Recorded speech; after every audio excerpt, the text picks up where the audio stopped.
Hey guys, okay, I wanted to create this video because this is kind of like a follow-up to that mentorship video I sent you guys last night, okay? Wish I would have been able to trade. That's a really nice trade with that fair value gap. But today, oh man, look at this melting. I just haven't had time to trade today, which sucks, but anyway. I wanted to go through this price action so that you guys can understand what is actually taking place here. Remember, we always have the flip zones and the extreme sponsor. Okay? So in this instance here, you can see that the extreme sponsors are getting tapped. Okay?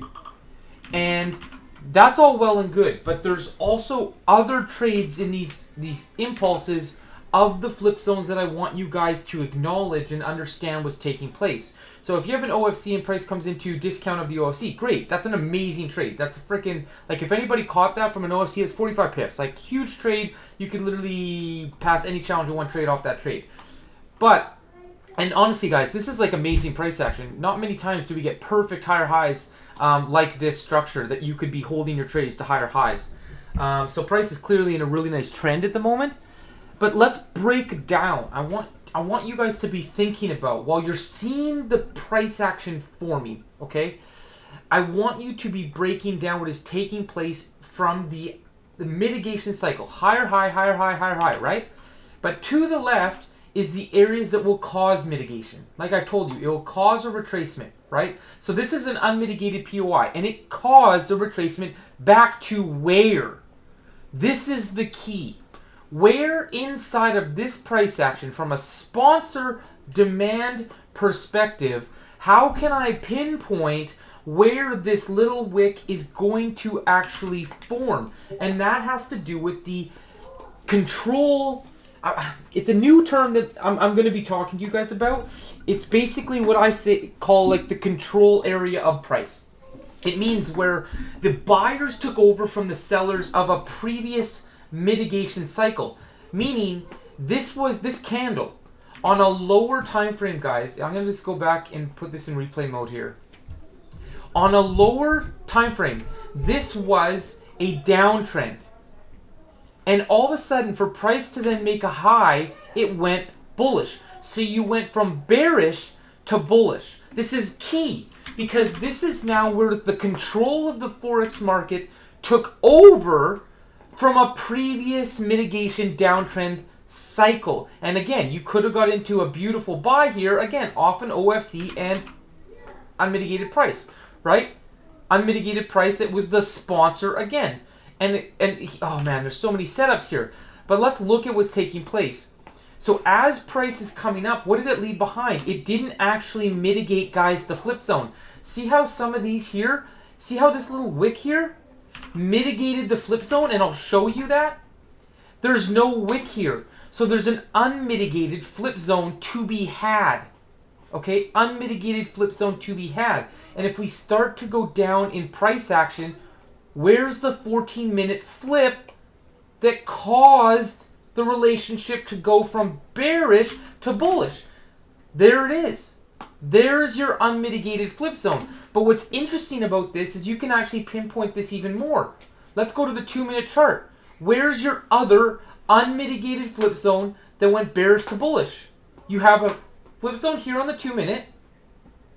Okay? And let's go even lower. Let's go to the 1-minute. 30-second. Here's your actual last flip.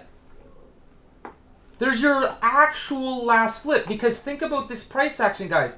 We are in a downtrend, right? Lower high, lower low. Lower high, lower, higher low. It failed to take out that low. And what happens? Price breaks this structure. You could have been looking at this flip zone.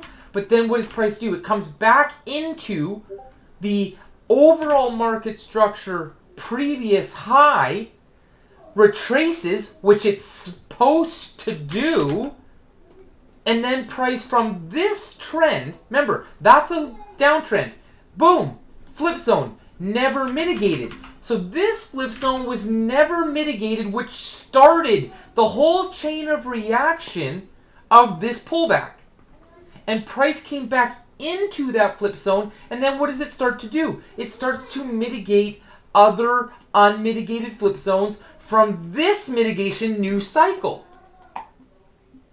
So when we look at price, guys, in all of these instances, okay, in all of these instances, where does price make an OFC and where is the unmitigated flip zone? So if we mark out this zone right here and we do the same thing we just did, sure, you can go to the 14 minute, nothing, right? 12 minute, nothing. 10 minute, nothing. 3 minute, nothing. 2 minute, nothing. Because remember, we're talking about, guys, the area that took out this downtrend to go up. This is your downtrend, which is your market sentiment and control. The sellers are in control. And where do the buyers take control? Okay? Here's a 1 minute flip. Price didn't quite reach it. Let's go to the 30 second. Let's go to the 15 second. Let's go to the 5 second. And there happens to be your last area of control. Remember, the market is moving down, right? Lower high. And price is allowed to go in between lower highs like this, creating internal substructure. So if this is your last lower high and lower low, all of this is substructure.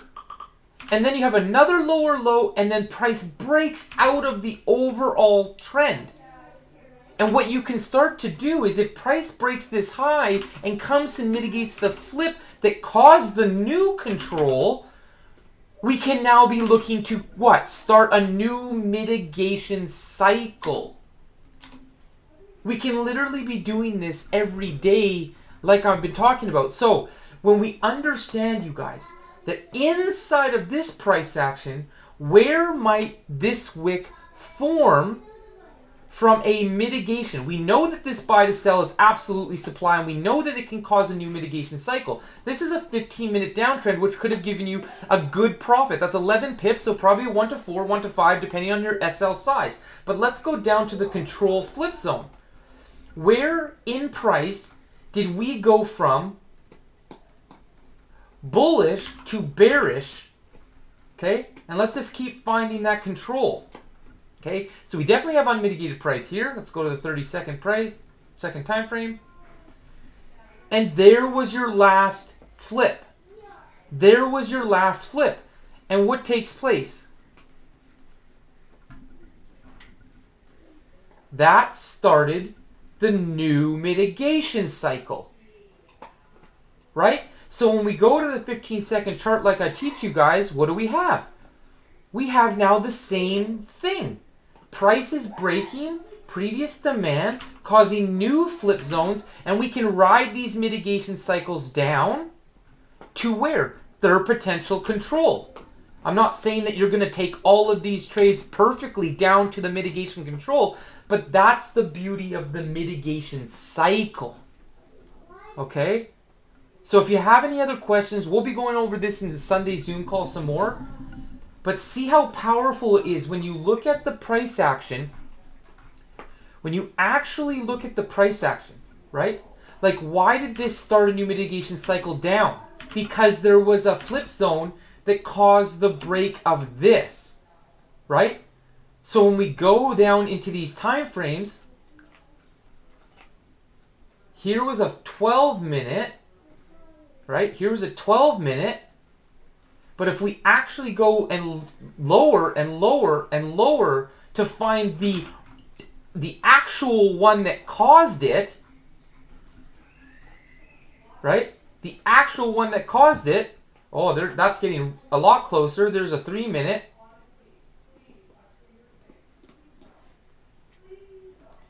But let's keep going because we need to find, oh, shoot.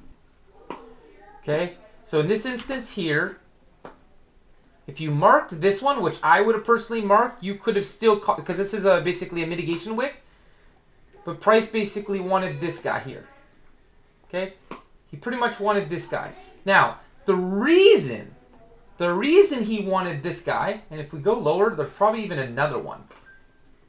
But the reason he wanted this one, guys, look how there's no wicks. So the mitigation of these flip zones never occurred. And so what we do with that is when there's no wicks in this price action, this becomes one big impulse. Meaning something in this leg of structure that was responsible for this will cause a new mitigation cycle. That's how the Forex market works. And we can pinpoint these if we understand it. And then your sole job as a trader is to understand what is the best direction. What's the best direction? Okay? All right, I'm going to leave it there at that. Let's talk about this on Sunday. Hope you have a great week, guys. I probably won't get into any trades today. I'm slammed, but all good.